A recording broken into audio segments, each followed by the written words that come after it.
25 yang menjadi bacaan kita hari ini. Yohanes pasalnya yang ke-13 ayat 31 sampai dengan ke-35 demikian. Sesudah Yudas pergi, berkatalah Yesus, "Sekarang anak manusia dipermuliakan dan Allah dipermuliakan di dalam dia. Jikalau Allah dipermuliakan di dalam dia, Allah akan mempermuliakan dia juga di dalam dirinya dan akan mempermuliakan dia dengan segera. Hai anak-anakku, hanya seketika saja lagi aku ada bersama-sama kamu. Kamu akan mencari aku dan seperti yang telah kukatakan kepada orang-orang Yahudi, ke tempat aku pergi tidak mungkin kamu datang. Demikian pula aku mengatakannya sekarang juga kepada kamu. Aku memberikan perintah baru kepada kamu, yaitu supaya kamu saling mengasihi sama seperti aku telah mengasihi kamu. Demikian pula kamu harus saling mengasihi. Dengan demikian, semua orang akan tahu bahwa kamu adalah murid-muridku, yaitu jikalau kamu saling mengasihi." Demikian firman Tuhan. Yang berbahagia tentunya kita yang boleh bersama-sama mendengar, memelihara, dan tentunya melakukannya di dalam kehidupan sehari-hari. Haleluya.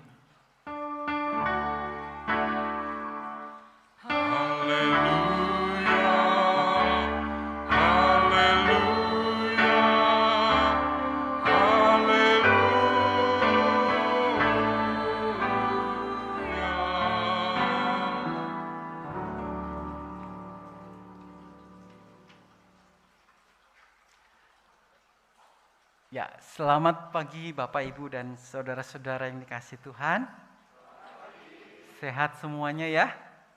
Ya, kita doakan tentunya kita semua ada dalam kondisi yang sehat, kuat. Meskipun memang di antara kita mungkin ada yang tidak sehat, tapi tidak apa-apa, kita masih bisa merasakan kasih dan penyertaan Tuhan sampai saat ini. Kita tetap ada di dalam naungan kasih Tuhan yang memberikan kekuatan bagi kita. Meskipun di tengah-tengah pergumulan kita, kesulitan kita, sakit kita, Ia sendiri yang menguatkan kita. Persekutuan kita hari ini tentu tidak terhalang oleh rasa sakit itu gitu ya. Tidak terhalang oleh berbagai pergumulan yang sedang kita rasakan atau kita alami. Justru sebaliknya, biarlah semua itu boleh semakin menguatkan kita, melatih kita untuk tetap beriman pada Tuhan. Kasih Tuhan yang tidak pernah lepas dari kehidupan kita. Dan demikian pula seharusnya kita pun tentu tidak melepaskan kasih kita kepada Tuhan. Sesuai dengan tema kita hari ini ya, kasih tidak ingkar. Bapak Ibu saudara yang terkasih di dalam Tuhan, sebelum kita melihat dan menggumuli tema kita hari ini, saya mau mengajak kita untuk melihat sekilas sebentar saja pada suatu momen, suatu peristiwa yang pastinya cukup penting di dalam kehidupan kita.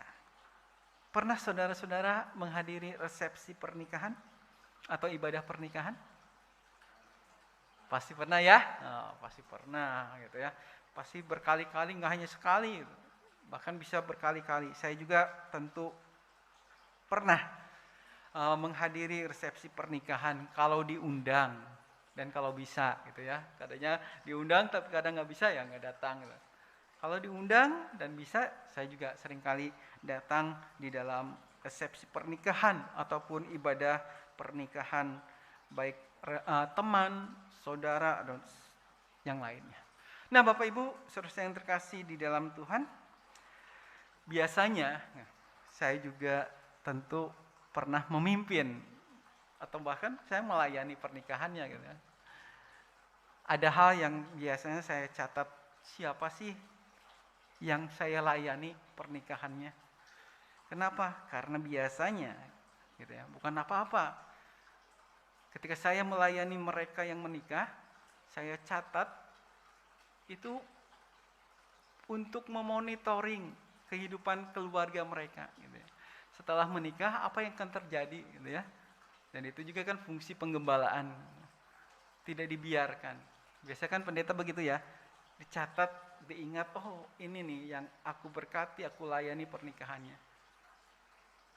Untuk kehidupan selanjutnya, aku bisa memonitoring mereka bagaimana mereka bertumbuh di dalam kehidupan kasih pernikahan mereka. Itu yang biasanya saya lakukan. Nah, apa yang saudara lihat di dalam peristiwa pernikahan itu? Biasanya, selain melihat pengantinnya ya.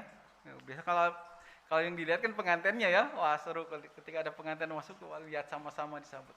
Nah saya bertanya, di dalam peristiwa pernikahan itu apa yang bisa saudara lihat selain melihat pengantinnya?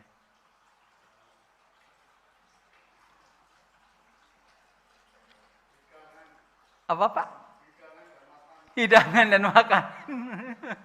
Apalagi? Selain melihat pengantinnya, saudara melihat apa di dalam momen atau peristiwa itu? Keluarganya, apalagi? Apa? Ada pendeta Ferry. Kalau saya yang memberkatinya, ada pendetanya, macam-macam. Tapi saya melihat setiap kali momen pernikahan, pemberkatan nikah, ataupun bisa terjadi di resepsi pernikahan, yaitu saya seringkali merasa kagum, saudara. Ketika kedua calon pengantin itu mengucapkan janji, saya selalu terkagum di saat mereka berdua mengucapkan janjinya apa? Masih ingat? Suka duka, itu yang diingatnya, suka duka apa? Tidak ada yang bisa memisahkan kecuali maut. Apa lagi? Kita lihat janji yang menikah, yang belum menikah nggak apa-apa nggak jawab karena belum pernah menikah. Tidak, apa lagi? Hidup dan suka dan duka, apa lagi? Macam-macam gitu ya. Orang bisa merumuskan janji pernikahan itu semanis mungkin, seindah mungkin gitu ya. Tapi kalau di liturgi GKI jelas janjinya itu dimuat secara baku kayak gini. Aku mengasihimu baik pada sehat maupun sakit, apalagi senang atau duka gitu ya. Bahkan sampai maut memisahkan gitu. Kira-kira demikian ya? Iya, kira-kira begitulah singkatnya gitu. Nah, sepintas bagian itu memang apa ya? Bagian dari seremoni yang harus diucapkan. Bagian dari seremoni yang harus diucapkan. Tapi sayangnya bisa jadi bukan karena ingin diucapkan. Mau nggak mau harus diucapkan, gitu. Wajib katanya. Tapi bisa jadi bukan berangkat dari keinginan untuk mengucapkannya. Pada persis di bagian itu saya salut pada kedua mempelai itu, karena memang jika dipikir dengan akal sehat kita, rangkaian kalimat itu mudah sekali memicu yang namanya pengingkaran. Coba buktikan, itu enggak? Lihat sekeliling kita. Tidak sedikit pasangan yang akhirnya berakhir dengan perceraian dan tentunya dengan banyak alasan. Tidak cocoklah, konflik yang berkepanjangan yang tidak pernah bisa diselesaikan, ada pihak ketiga, keempat, kelima, mungkin ya, dan sebagainya. Lantas pertanyaannya, kemana janji itu? Janji yang sudah dirangkai begitu indah dan begitu manisnya. Kemana janji-janji itu? Jadi mudah sekali itu diingkari gitu ya. Mudah sekali terjadi pengingkaran. Karena memang jika menuruti akal, memang lebih mudah mengakhiri sebuah hubungan ya hubungan yang bermasalah daripada setia pada janji atau janji yang pernah diucapkan untuk jalan bahagia bersama-sama. Meskipun memang harus melewati rintangan, halangan, dan sebagainya. Dulu waktu pacaran, sebelum menikah, janjinya gunung kan kudaki, apalagi laut kan kuselami, samudra luas kan kuseberangi, ya. Janjinya begitu. Tapi kenyataannya ternyata memang seringkali bertolak belakang. Semua janji itu mudah sekali masuk dalam jebakan pengingkaran. Di mana kasih yang pernah diungkapkan itu? Kok dengan begitu mudahnya diingkari? Dan memang tidak mudah, saudara-saudara, menyetiai janji itu memang tidak mudah. Menyetiai janji itu memang tidak mudah, bukan hanya janji pernikahan. Janji-janji yang lain pun seringkali kita dengan mudah mengingkarinya. Kepada pasangan, pada teman, pada saudara, pada keluarga, gitu ya. Ada yang pernah mengalami atau melakukan itu? Gak usah ngaku di sini, nanti malu. Mungkin jadi koreksi pada diri kita aja, gitu ya. Iya ya, bisa jadi aku salah satunya. Orang yang dengan begitu mudah mengingkari janji-janjiku. Baik kepada temanku, pada saudaraku, bisa jadi pada pasanganku. Saya punya teman. Pernikahannya sudah 15 tahun lebih. Saya katakan pada dia, wah luar biasa kamu ya. Terlihat sangat mesra, kemana-mana istrimu selalu kamu gandeng. Ke mall, ke pusat perbelanjaan, kamu selalu gandeng dia. Mesra sekali, asik banget ya. Lalu teman saya menjawab, enggak begitu sih sebenarnya. Saya gandeng istri saya itu, kalau saya lepas, nanti masuk ke toko-toko, repot. Mendingan saya gandeng saja tuh aman. Kalau saya lepas belanja ini, belanja itu. Ya, bercanda. Tapi nggak apa-apa, ditiru juga nggak masalah. Tapi ditiru yang baiknya gitu. Saling menggandeng, saling memeluk nggak masalah. Itulah wujud kasih kita, bukan dengan motivasi yang sebaliknya. Saudara-saudara yang dikasih dalam Tuhan, hari ini kita diingatkan melalui bacaan firman Tuhan dari Yohanes 13 ayat 31 sampai 35 yang kita baca tadi. Apa yang dapat kita pelajari dari pesan Tuhan Yesus? Kita lihat satu persatu. Perikop ini diawali sebetulnya dengan sebuah keterangan. Keterangannya apa? Sesudah Yudas pergi. Artinya apa? Pembicaraan atau dialog atau percakapan Yesus dengan para murid ini terjadi tanpa Yudas, gitu ya, tanpa Yudas. Dan ini terjadi di dalam peristiwa setelah pembasuhan kaki yang dilakukan oleh Yesus kepada para muridnya. Pembicaraan Yesus diawali dengan sebuah pewartaan mengenai dirinya, apa yang akan dialaminya, dan bahkan ia menyampaikan dengan nada perpisahan gitu ya, seolah-olah ada nada perpisahan yang kentara di dalam kalimat yang diucapkan oleh Yesus. Biasanya sebelum seseorang meninggalkan seseorang lainnya gitu ya, sebelum seseorang berpisah, ada pesan gitu ya, ada pesan yang hendak disampaikan, ada amanat yang hendak disampaikan. Nah, demikian pula saya lihat bahwa Yesus pun memberikan pesan kepada para muridnya. Tapi pesan ini adalah berupa perintah. Ini Yesus mengatakan perintah. Kenapa bukan pilihan? Dengan pasti Yesus mengatakan, aku memberikan perintah baru. bukan pilihan loh. Gitu ya. Jadi langsung Yesus bilang, aku memberikan perintah, berarti sesuatu yang harus dilakukan.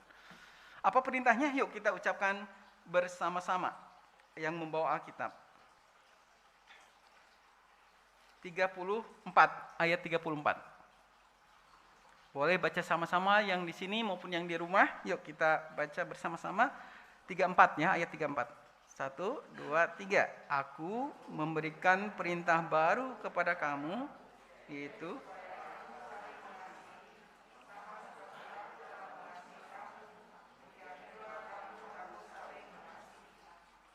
iya. Yang pertama itu Yesus mengingatkan dan memberikan pesan pada para murid, kamu saling mengasihi sama seperti aku telah mengasihi kamu. Yesus mengingatkan bagaimana kasih yang dia berikan kepada para muridnya bukan kasih yang asal-asalan, bukan kasih yang aspal, bukan yang palsu gitu ya. Tapi kasih yang betul-betul keluar dari dalam dirinya, kasih yang sejati. Yesus memberikan sebuah keteladanan dan kita lihat ia sudah menunjukkannya ketika pembasuhan yang Yesus lakukan kepada para muridnya. Itu ya, gitu. Nah, itulah yang ingin Yesus lakukan sebagai seorang guru yang rendah hati, guru yang mau berlutut di bawah kaki para muridnya, guru yang meletakkan kehormatan statusnya, bahkan harga dirinya untuk menunjukkan kasih yang begitu besar. Kasih yang luar biasa. Dan inilah yang menjadi bahan koreksi bagi kita, saudara-saudara. Jika kita saat ini seringkali berbicara soal kasih, melakukan kasih, maka pertanyaannya adalah kasih yang seperti apa yang kita berikan itu. Jika kasih itu adalah kasih yang aspal, asli tapi palsu, maka jangan heran jika kita seringkali mudah untuk mengingkarinya. Ya. Karena nggak ada bobotnya. Jika kasih itu hanya asal-asalan, dengan mudah akan kita lupakan. Berbeda ketika orang memberikan kasih itu dengan begitu tulusnya, ikhlasnya, dan juga tentu dengan bobot kualitas yang tinggi, ia tidak akan pernah mengingkari kasih itu. Ini bisa terjadi pada pasangan kita, pada teman kita, pada saudara kita, pada orang tua pun seringkali terjadi. Kasih kita hanyalah kasih yang tidak bermutu. Tapi sebaliknya ketika kasih kita kasih yang begitu bermutu, mempunyai nilai tersendiri. Seperti film ini, saya minta waktu sedikit untuk menayangkan sebuah film yang mungkin dari film ini kita bisa belajar. Ya, silakan. Ada yang pernah nonton? Atau dimatiin ini biar kelihatan teksnya, lampunya.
Apa yang terjadi? Apa yang saudara-saudara lihat film ini? Apa yang kita pelajari film ini? Menangis. Ada yang sampai menangis ya? Apa yang terjadi? Anak yang mencintai orang tuanya. Ada yang seperti ini? Ada ya? Puji Tuhan jika kita masih punya kasih yang seperti itu. Karena realitanya banyak juga anak-anak yang menelantarkan orang tuanya ketika mereka sudah lansia. 12 Mei yang lalu hari internasional perawat, hari perawat internasional. Saya diundang di UKSW Salatiga bicara soal ceramah kesehatan holistik. Di sana dipaparkan sebuah data yang cukup mengherankan. Karena ada pembicara lain yang ya beliau dokter di bidang kesehatan dan meneliti banyak gitu ya kasus-kasus yang terkait dengan pelayanan holistik dan terkaitnya juga kasus bagaimana banyaknya lansia yang diterlantarkan oleh anak-anaknya. Di sana saya cukup kaget juga ketika melihat paparan, rupanya bisa terjadi itu. Bisa terjadi juga pada kita. Pengingkaran kasih itu bukan hanya terjadi pada pasangan kita, pada teman kita, bahkan banyak terjadi juga pada orang tua. Atau sebaliknya orang tua yang melantarkan anaknya, gitu ya. Jadi sama-sama kita bisa saling terjebak dalam momen seperti ini. Maka firman Tuhan hari ini mengingatkan kita dengan perintah Tuhan, kamu harus saling mengasihi satu dengan yang lain. Sama seperti aku telah mengasihi kamu. Tuhan mengingatkan dia menjadi figur teladan terkait dengan kasih. Tidak ada kasih yang lebih besar yang ia tunjukkan. Maka biarlah saat ini di Minggu Paskah kelima kita belajar. Yuk kita melihat kembali kasih seperti apa yang kita lakukan. Karena kasih yang tulus itu akan seperti Pak Prajak tadi ya. Ya seorang diri merawat ibunya, bela-belain semuanya untuk menyatakan kasih dia pada sang ibu. Yang dikatakan ibu itu siapa? Bagi Pak Prajak? Kehidupan. Ibu itu kehidupanku katanya. Sungguh bahagia ya seorang ibu ya, menjadi sumber kehidupan. Menjadi hidup bagi anak-anaknya. Nah, Bapak Ibu, saudara yang terkasih di dalam Tuhan, mari kita nyatakan kasih kita pada pasangan kita, teman kita, saudara kita, bahkan pekerjaan kita, di mana kita bekerja. Mari kasihilah tempat kita bekerja itu. Nyatakan kasih kita seoptimal mungkin. Dan juga nyatakan kasih kita pada gereja di mana kita berjemaat. Ya. Kasih kita berikan pada gereja kita. Sebagai wujud nyata cinta kasih kita pada Tuhan yang mempunyai gereja. Maka kasih yang seperti itulah kasih yang akan terus menghidupi dan mempunyai power, punya daya yang luar biasa. Tunjukkan itu, buktikan dan rasakan. Bersedia? Bersedia? Siap. Oke. Baik, kalau siap, mari kita pulang kembali ke rumah dengan kasih yang sudah dibaharui oleh Tuhan.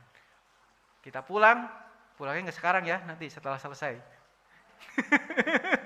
Kita pulang dengan kasih yang sudah diperbaharui oleh Tuhan. Tuhan Yesus memberkati kita. Amin.